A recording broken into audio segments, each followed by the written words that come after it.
বাতাসে কাঁপিছে কন্যা, তোমার পটের বসন খানি দূরের প্রাণে চাইয়া কন্যা, কেনে দুই চোখে ঝরে পানি।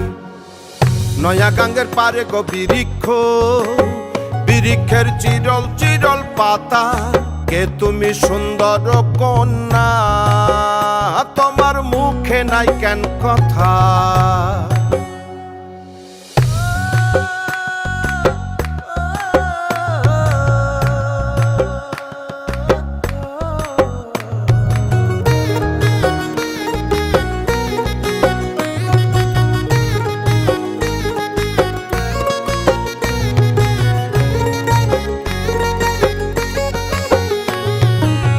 কেবা তোমার পিতা মাতা লোকন্যা, তোমার কোথায় বাড়ি ঘর, কেবা তোমার